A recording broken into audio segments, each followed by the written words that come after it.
अस्सलाम वालेकुम, welcome back to new video. अगर 2023 में आप बेल्जियम स्टडी करना चाहते हैं, ठीक है, तो उसके लिए ये कंप्लीट इन्फॉर्मेशन वाली वीडियो है।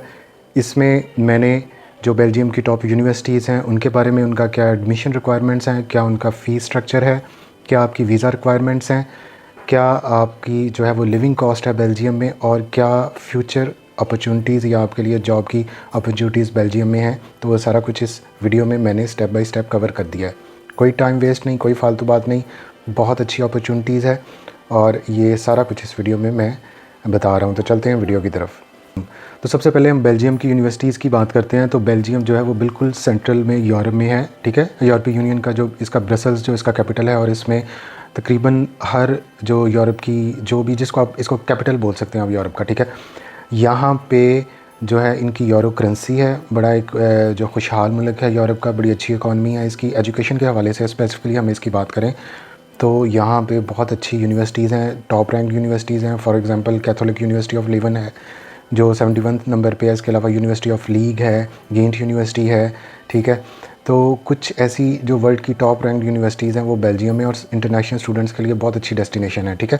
2023 में अगर आप बैचलर्स के लिए आना चाह रहे हैं, मास्टर्स के लिए आना चाह रहे हैं, तो पाकिस्तान से, इंडिया से जो स्टूडेंट्स हैं उनके लिए बहुत ज़बरदस्त मौका है, क्योंकि इसकी वीज़ा रेशो बहुत अच्छी है। अगर आपको यूनिवर्सिटी का एडमिशन हो जाता है तो समझ लें आपकी 100% वीज़ा रेशो है। आज की डेट के मुताबिक ये मैं बात कर रहा हूँ, और इसमें जो लोग अभी वीडियोस देख रहे हैं अभी तक ये सीन चल रहा है, ठीक है।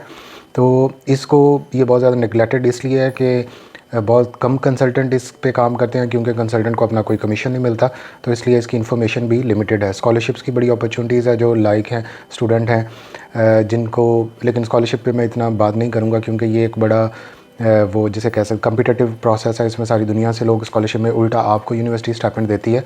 तो आज हम सेल्फ़ स्टडीज़ की बात करेंगे बेल्जियम में, लेकिन जिसकी फ़ीसें बहुत कम हैं, जस्ट लाइक स्कॉलरशिप। तो हम चलते हैं पहले टॉपिक के, फ़ी स्ट्रक्चर क्या है। देखिए, बेल्जियम में जो है वो इंग्लिश टॉट जो प्रोग्राम्स हैं इंटरनेशनल कैंडिडेट्स के लिए, बेल्जियम में 3 लैंग्वेजेस में कोर्सेज़ पढ़ाए जाते हैं। उसमें फ़्रेंच है, उसमें डच है, उसमें जर्मन है, और इसके अलावा वहाँ पे इंग्लिश के लैंग्वेज के भी कोर्सेज़ हैं, ठीक है। जर्मनी की तरह या कहीं और की तरह यहाँ पे आके जो इंटरनेशनल स्टूडेंट्स आते हैं उनको कोई लैंग्वेज कोर्सेज़ 1 साल के या इस तरह नहीं पढ़ने पड़ते, उनको डायरेक्ट इंग्लिश कोर्सेज़ में दाखिला मिल सकता है। तो इसकी फ़ीस जो है वो डिफरेंट इसकी रेंज है। इसकी fees as low as 500 euros per year. देखें ये कितनी कम फ़ीस है। ये मास्टर्स के लिए, बैचलर के लिए, for example university of Catholic university of Leuven जो सबसे टॉप रैंक यूनिवर्सिटी है बेल्जियम की, इसकी फ़ीस इतनी है। इसके अलावा कुछ यूनिवर्सिटीज़, ये हर यूनिवर्सिटीज़ की और हर प्रोग्राम की इनकी फ़ी वेरी करती है, लेकिन मोस्टली ये 1000 टू 2000 3000 यूरो ये रेंज है। इसके अलावा कुछ यूनिवर्सिटीज़ हैं प्राइवेट जिनकी ये फ़ीस जो है वो 8000 9000 यूरो तक भी जाती है। तो ये डिपेंड करता है कि आप किस प्रोग्राम में अप्लाई कर रहे हैं और कौन सी डिग्री के लिए अप्लाई कर रहे हैं, ठीक है। तो ये फ़ीस की रिक्वायरमेंट हो गई। अब इसके बाद आ जाती है इनके एडमिशन की क्या रिक्वायरमेंट्स हैं। देखिए, इंटरनेशनल कैंडिडेट्स के लिए जो पाकिस्तान से, इंडिया से हैं, तो अगर ये बैचलर करके आ रहे हैं, अगर ये इंटरमीडिएट करके आ रहे हैं, तो इनकी जो डिग्रीज़ हमारी हाई स्कूल सर्टिफिकेट है जिसको हम एफएससी या इंटरमीडिएट बोलते हैं, उसकी बेस पे यहाँ पे बैचलर में एडमिशन होता है, और इसके बाद आपकी ग्रेजुएट की डिग्री है, उसकी बेस पे आपका मास्टर में एडमिशन होगा।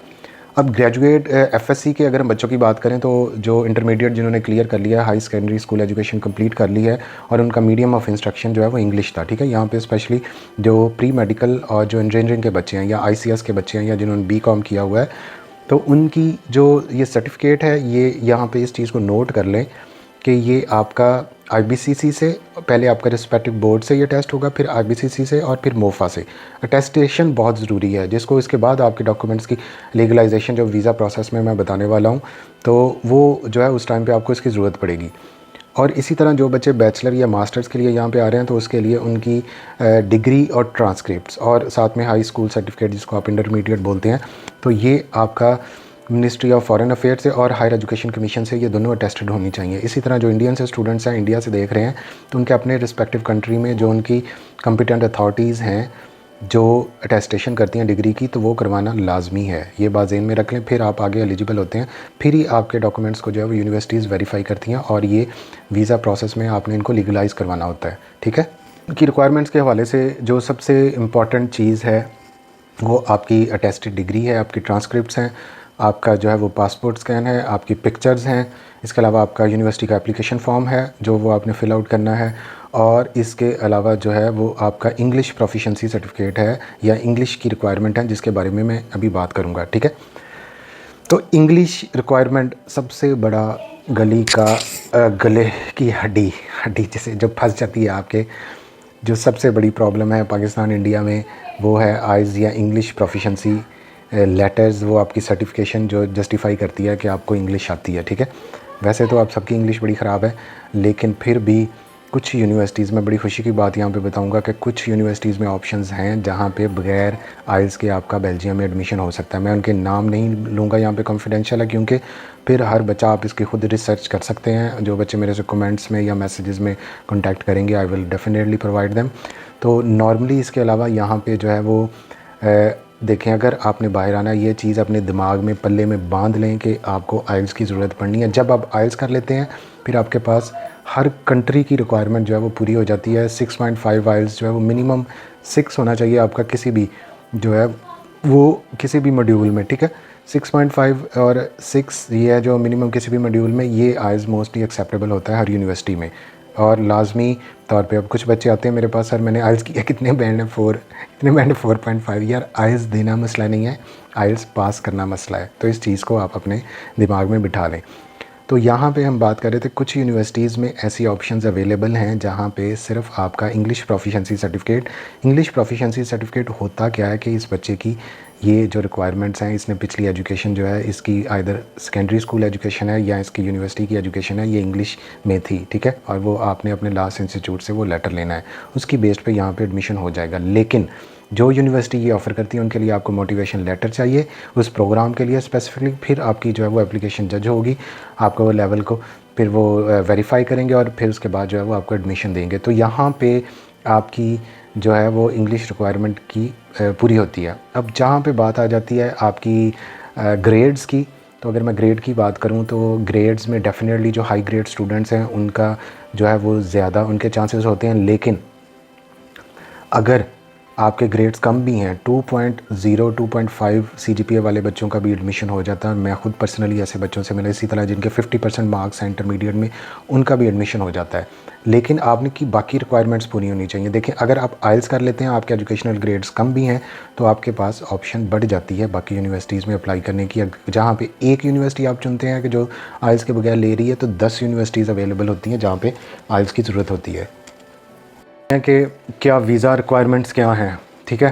तो वीज़ा रिक्वायरमेंट पाकिस्तान में और इंडिया में जो है वो बेल्जियम की, रिपब्लिक ऑफ बेल्जियम की एम्बेसी अवेलेबल है। और इसका जो है वो आप उसके थ्रू जो है वो गैरी के थ्रू ये अपने डॉक्यूमेंट्स को जो है वो आपने अपना डॉक्यूमेंट सबमिट करवाने हैं। कुछ देर पहले तक तो इसका कोई इंटरव्यू नहीं हो रहा था जब ये कोरोना टाइम था और उसके बाद तक, लेकिन अब अगर आपके डॉक्यूमेंट्स होते हैं पहले सबमिट होते हैं, साथ में आपकी वीज़ा एप्लीकेशन फॉर्म है, डी टाइप जो उनका नेशनल वीज़ा है वो आपने अप्लाई करना है, साथ में अपनी ओरिजिनल डिग्रीज़, डॉक्यूमेंट्स, और आपने साथ में जो है अपना एक बैंक स्टेटमेंट आपने शो करनी। अब यहाँ पे बड़ी मज़े की बात है कि ये डिपेंड करता है वेरी टू वेरी किस यूनिवर्सिटी की आपको रिक्वायरमेंट्स क्या हैं। अगर यूनिवर्सिटी आपसे बैंक जो है वो स्टेटमेंट या आपको फ़िक्स डिपॉज़िट, जिसको ब्लॉक अकाउंट बोलते हैं, जैसे जर्मनी में है, उसकी डिमांड नहीं करती, तो इनकी एम्बेसी, बेल्जियम एम्बेसी की ऐसी कोई रिक्वायरमेंट नहीं है, ठीक है।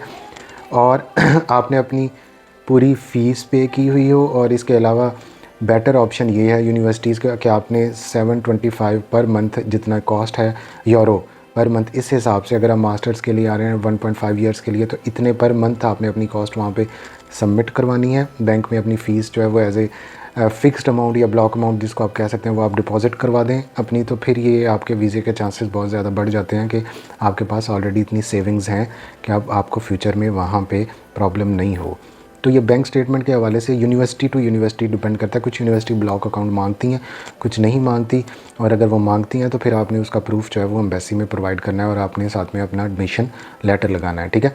वीज़ा प्रोसेस टाइम जो है ये राउंड अबाउट इसकी जो डेडलाइंस हैं इनके प्रोग्राम्स की, तो जो यहाँ पे डेडलाइंस हैं ये मार्च तक, अप्रैल तक इंटरनेशनल कैंडिडेट्स के लिए हैं, ठीक है। जितना अर्ली आप इसको प्रोसेस करेंगे उतना अर्ली आपका एडमिशन होगा। आजकल ही अभी जनवरी चल रहा है, तो आप अपने एडमिशन्स प्रोसेस कर दें सितंबर इनटेक के लिए।